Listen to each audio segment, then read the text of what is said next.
Perilaku konsumen IKK 233 ditawarkan oleh Fakultas Ekologi Manusia, Departemen Ilmu Keluarga dan Konsumen.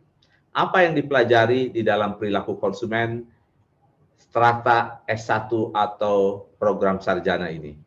Perilaku konsumen mempelajari beberapa teori, seperti teori motivasi, teori kepribadian, konsep diri, proses pengolahan informasi, proses belajar konsumen, sikap konsumen, serta mempelajari bagaimana konsumen mengambil keputusan atau proses keputusan konsumen.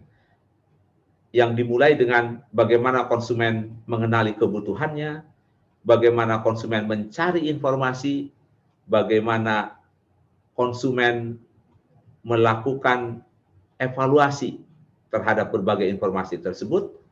Selanjutnya konsumen akan membeli barang dan jasa, kemudian konsumen akan mengkonsumsi barang dan jasa tersebut, serta tidak lupa setelah mengkonsumsi, maka konsumen akan mengevaluasi proses konsumsi tersebut atau pasca konsumsi. Tujuan dari memahami proses konsumsi ini adalah agar konsumen dapat menjadi konsumen yang cerdas dan bijak. Ia memahami hak-haknya. Konsumen bersikap kritis terhadap berbagai informasi yang ditawarkan oleh para produsen, serta bersikap kritis terhadap barang dan jasa apapun yang dievaluasi oleh konsumen. Apa capaian pembelajaran atau learning outcome setelah para mahasiswa mengikuti mata kuliah ini? Mahasiswa mampu menganalisis berbagai perilaku konsumen dengan menerapkan teori-teori perilaku konsumen tersebut. Yang kedua, mahasiswa mampu menganalisis proses keputusan konsumen dan dampaknya terhadap keberdayaan konsumen agar menjadi konsumen yang bijak dan cerdas.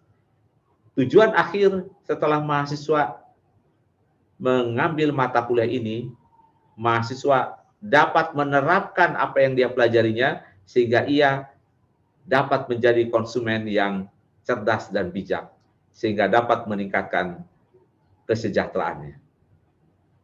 Bagaimana mempelajari konsumen ini? Bagaimana mempelajari perilaku konsumen ini? Ini adalah sebuah kerangka berpikir. Sebuah kerangka berpikir bagaimana proses keputusan konsumen sesungguhnya dipengaruhi oleh 3 faktor utama. Nah, faktor yang pertama kita sebut dengan perbedaan individu. Nah, faktor-faktor perbedaan individu inilah akan dikaji dengan perspektif teori-teori perilaku konsumen. Di dalam bagan ini yang dikemukakan oleh Ujang Sumarwan dalam bukunya Perilaku Konsumen, Teori dan Penerapannya dalam Pemasaran, faktor individu konsumen adalah kebutuhan dan motivasi. Kemudian yang kedua, kepribadian dan konsep diri. Yang ketiga, proses pengolahan informasi. Yang keempat, proses belajar konsumen. Yang kelima, pengetahuan konsumen. Yang keenam, sikap konsumen. Dan yang ketujuh adalah keyakinan, kepercayaan, keimanan dari agamanya masing-masing konsumen. Ini akan memengaruhi proses keputusan konsumen. Nah, selain faktor perbedaan individu, maka proses keputusan konsumen juga akan dipengaruhi oleh faktor lingkungan konsumen, yaitu budaya, faktor demografi, sosial, dan ekonomi konsumen. Juga tidak kalah pentingnya pengaruh lingkungan keluarga dan rumah tangga. Dan yang berikutnya adalah pengaruh kelompok acuan. Dan yang berikutnya adalah situasi dan lingkungan konsumen. Yang ini secara langsung akan memengaruhi perilaku konsumen. Dan yang terakhir adalah bagaimana perkembangan teknologi ini juga akan memengaruhi perilaku konsumen. Nah, selain kedua faktor tersebut, yaitu faktor internal dan faktor eksternal, maka tidak kalah pentingnya adalah pengaruh program pemasaran ataupun program sosial pemasaran, baik yang dilakukan oleh perusahaan-perusahaan besar, yang dilakukan oleh pemerintah maupun lembaga nirlaba, serta partai politik, yang ini semuanya akan memengaruhi bagaimana konsumen mengambil keputusan untuk mempengaruhi bagaimana konsumen membeli, mengkonsumsi barang dan jasa. Setelah kita memahami bagaimana konsumen mengambil keputusan, maka yang berikutnya adalah merumuskan implikasi manajerial. Kalau yang akan berbisnis, maka ia akan mampu membangun strategi pemasaran dengan baik. Kalau ia bekerja sebagai pendidik konsumen, ia akan mampu merumuskan kebijakan dan juga program-program. Kalau ia sebagai pengambil keputusan di DPR maupun pemerintah, dengan memahami perilaku konsumen diharapkan ia dapat merumuskan kebijakan dengan sangat baik. Apa manfaat mempelajari perilaku konsumen? Paling tidak ada 7 poin di sini. Yang pertama, kalau perusahaan ini akan memberikan manfaat bagi para pengelola perusahaan. Karena dengan demikian perusahaan dapat merumuskan kebijakannya berdasarkan perilaku konsumen. Yang kedua, bagi peneliti, ia akan dapat menganalisis perilaku konsumen dengan lebih baik, dengan lebih tajam, sehingga dapat merumuskan kebijakan dengan lebih baik. Bagaimana dengan pemerintah? Pemerintah pun perlu memahami perilaku konsumen. Dengan demikian, pemerintah dapat merumuskan program, peraturan, dan undang-undang yang dapat melindungi kepentingan konsumen. Yang keempat, memahami perilaku konsumen sangat bermanfaat bagi konsumen itu sendiri.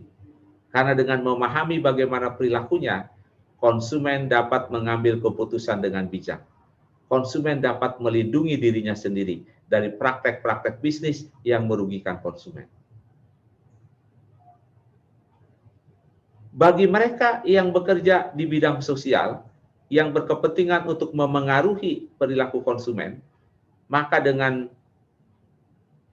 telah memahami perilaku konsumen ini, ia dapat merumuskan strategi pemasaran sosial dengan lebih baik, yaitu dengan menggunakan teori perilaku konsumen dapat mempengaruhi agar konsumen perilakunya secara sosial berubah. Yang berikutnya, perilaku konsumen ini dapat dimanfaatkan sebagai landasan untuk merumuskan strategi pemasaran. Karena pemasaran ujungnya adalah konsumen. Jadi dengan memahami konsumen, ia dapat merumuskan strategi pemasaran dengan lebih baik. Dan yang terakhir, kebijakan publik. Kebijakan publik harus dirancang sesuai dengan kebutuhan konsumen, sesuai dengan kondisi dan situasi konsumen. Nah, dengan memahami perilaku konsumen berdasarkan kerangka pemikiran tadi, maka diharapkan kebijakan publik dapat dirumuskan dengan lebih terinci dan lebih terfokus serta sesuai dengan need atau kebutuhan konsumen. Demikianlah selintas mengenai mata kuliah perilaku konsumen ini. Ini adalah buku utama yang digunakan, yaitu Perilaku Konsumen, Teori dan Penerapannya dalam Pemasaran, yang ditulis oleh Ujang Sumarwan. Tetapi mata kuliah ini juga akan menggunakan buku lainnya serta pengayaan dari artikel jurnal ilmiah yang meneliti mengenai perilaku konsumen. Demikian penjelasan singkat mata kuliah perilaku konsumen. Assalamualaikum warahmatullahi wabarakatuh.